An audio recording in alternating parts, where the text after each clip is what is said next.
Éamon Ó Cuív. He wishes to discuss with the Minister for Public Expenditure, National Development Plan Delivery and Reform the need for balanced economic investment in the northern and western regions, and I note before he stands that there are at least 2 more generations of the Ó Cuív family in the public gallery. So very welcome. Deputy Ó Cuív. Thank you very much, Concordia. Minister, I'd like to thank you for coming in and taking the question. Now, anybody who goes to the north and west, which is Connacht and the part of Ulster that's in the Republic, is more than aware, just by driving through it, of the lack of infrastructure. In fact, there are no motorways in Cavan, Monaghan, Donegal, Sligo, Leitrim, Mayo and Roscommon. There might be a little bit in Roscommon just there at Ballinasloe, but if there is, it's very, very short. Reality is the motorway in Galway is the one from Limerick that stops in Tuam and the one from Dublin that goes to Galway.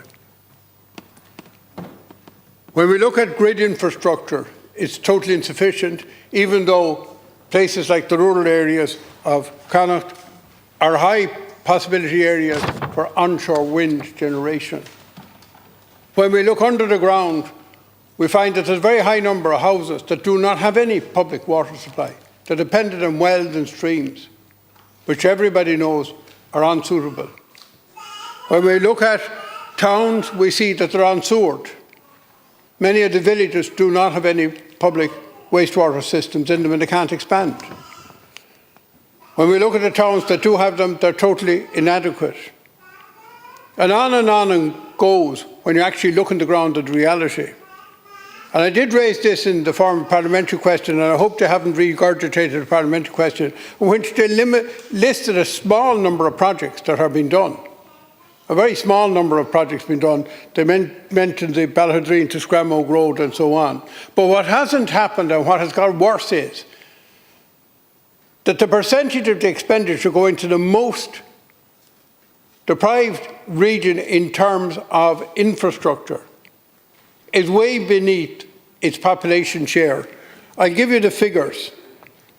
9.9% of the tenders under the National Development Plan, over 1 million. That's what went to the northern and western region, even though it has 17.6% of the population. This is not a depopulated area. There's quite a population in it. And when you look at the tenders over 20 million, you find that the percentage drops to 5.5%.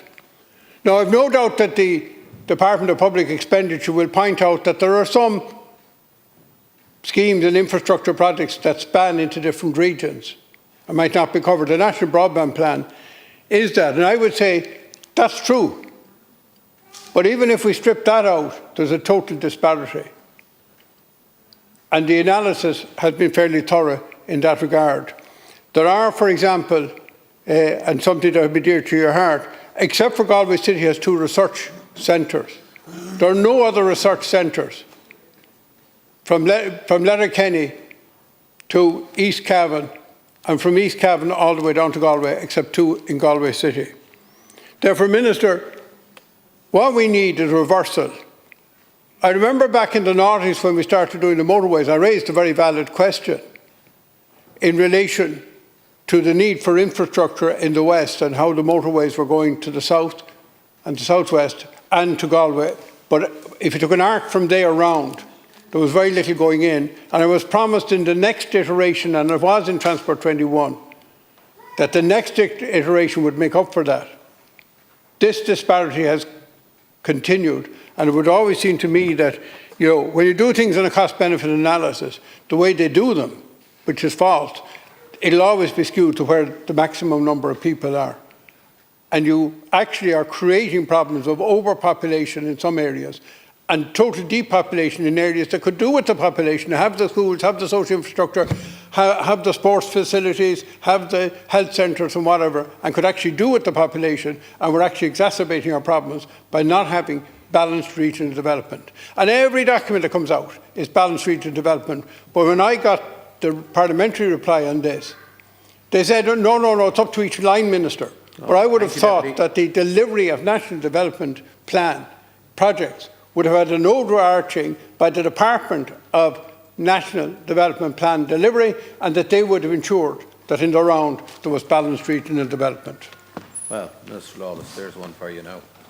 Yes, say the best to last. Thank you, Deputy. And before I respond, I just want to pay tribute and welcome your family that I've just been informed are in the gallery. And I don't know whether you'll have an opportunity, I'm sure you will, knowing your good self, to contribute again in this House over the coming weeks before the term ends. I suspect you will find a couple more opportunities, but just to take the opportunity to put on record your significant contribution to this House, to this nation, to this Republic, and to the party that I'm privileged to serve in with you. And just to say that you've always been a source, since I've served with you, of knowledge, experience, but most importantly, wisdom. And I thank you for your time that you made available. It certainly benefited my career and my understanding of many complex issues. So I just want to thank you for that on the public record. To take up the point that you raise, I know this is a topic close to your heart, very much so, and you've often spoken of these matters. Balanced regional development is also a key priority of the Government and is at the heart of Project Ireland 2040. This plan includes the National Planning Framework, the NPF, which sets the overreaching spatial strategy for the next 20 years, along with the revised NDP 2021 to 2030 being published in October 2021. The Minister for Public Expenditure, NDP Delivery and Reform, is responsible for setting the overall capital allocations across departments and for monitoring monthly expenditure at departmental level. His department is also responsible for maintaining the national frameworks within which departments operate to ensure appropriate accounting for and value for money in public expenditure. The responsibility for the management and delivery of individual investment projects or sectoral policy strategies within the allocations agreed under the NDP and in line with the national frameworks rests with the individual sponsoring department in each case. The Department of Public Expenditure and NDP Delivery and Reform therefore allocates expenditure not on a geographic basis but upon a departmental basis as per the requests from individual departments for spending within their remits. The Government committed 165 billion towards capital investment through the NDP published in 2021. An additional 2.25 billion of windfall corporate tax receipts has also been pledged and allocated from 2024 to 2026 over the next 2 years to provide funding for critical infrastructure projects that are at an advanced stage, as well as to the existing Climate Action Fund. This builds on the existing funding already available under the NDP out to 2026, and it will mean more schools, housing, transport and healthcare projects can be progressed and delivered for our people across all regions, including in the Northern and Western region. The 3 regional assemblies, including the Northern and Western Regional Assembly, are responsible for coordinating, promoting and supporting the strategic planning and sustainable development of their regions by formulating regional spatial economic strategies, RESES. Investment decisions made by departments are informed by those strategies. In 2025, almost 15 billion will be made available from the Exchequer for investment in public capital projects, which will provide more schools, homes, hospitals and other pieces of vital infrastructure. The level of expenditure will be pivotal in consolidating the progress already made, supporting balanced regional development and, most importantly, delivering the necessary infrastructure to support our future climate change obligations, as well as social and economic requirements. The Government is continuing to deliver and improve infrastructure in the Northern and Western region in areas such as transport, broadband connectivity, housing and energy. These investments in public infrastructure projects will in turn have a positive effect in delivering employment opportunities and further investment by the private sector so that it becomes a repeating circle. Some examples of progress and delivery in the Northern and Western regions include better educational facilities, and examples given are the Holy Family Special School in Cootehill, Cavan, Gormskull, Wirra and Athenry, County Galway. More social housing, taking the example of 74 social housing units in Ballyburke, County Galway, as part of the PPP social housing bundle, and 73 social housing units in the Ursuline Convent, Sligo. Better transport links, including the M4 upgrade from Clooney to Castlebaldwin, the M5 Westport to Turlock, the M56 Mount Charles to Inver Road, the M59 Moycullen bypass, all projects which save lives and boost competitiveness, as well as providing for smoother journeys in every sense. And they are reasonably balanced projects in line with Project Ireland 2040. Better health facilities, UC University College Galway Hospital, the Radiation Oncology Unit, Dunglow Community Hospital, Residential Care Centre and Primary Care Centres in Monaghan Town, high quality cultural and sporting amenities, new libraries in Virginia, County Cavan, across Monaghan, and hundreds of other projects right across the various funds, the rural and urban regeneration, disruptive technologies, thank you, and so forth. So I probably have a long list, Deputy, but I think you get the idea that there are many projects underway in the region. Thank you, Ken Corley. Minister Godfrey.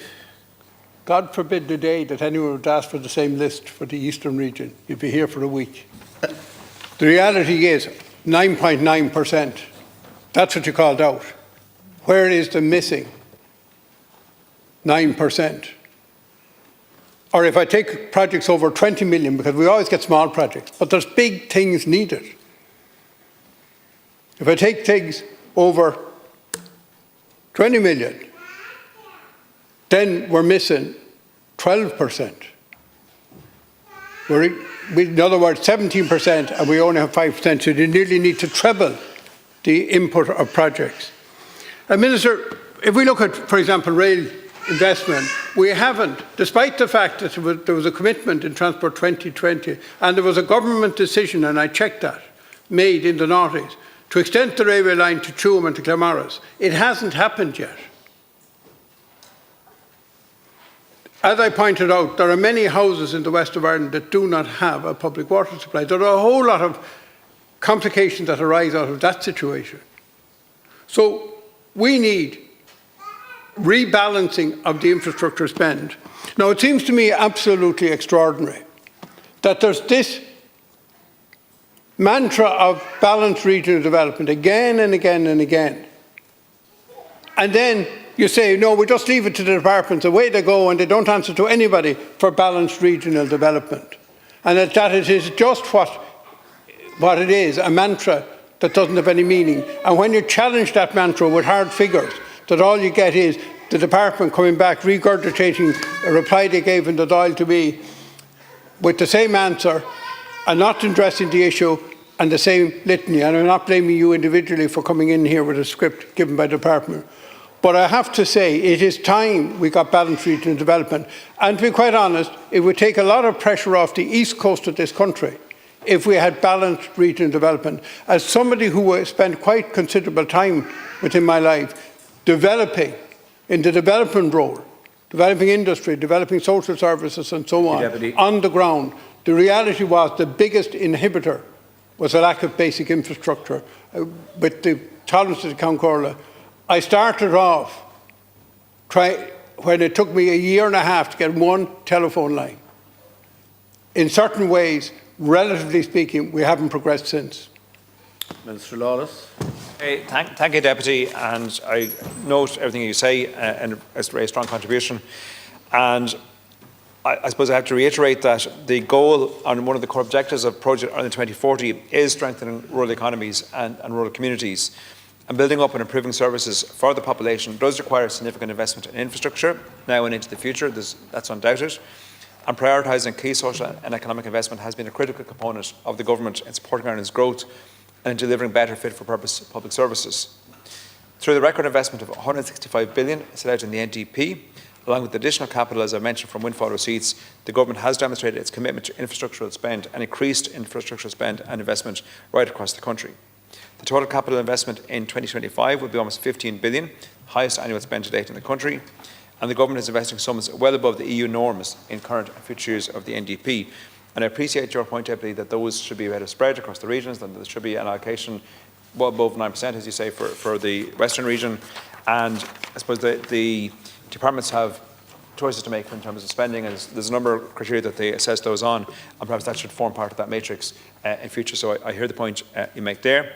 You will be pleased to note that amongst other projects, there's another list of projects, and I'm just going to cite one from my own department: the opening of the upgraded N56 Dunglow to Glenties Road in April of this year, with a sum of 100 million. So that was a very significant commitment of intent, and in fact, money well spent, I'd say, on that road, which I hope. Very well spent. We got that into Transport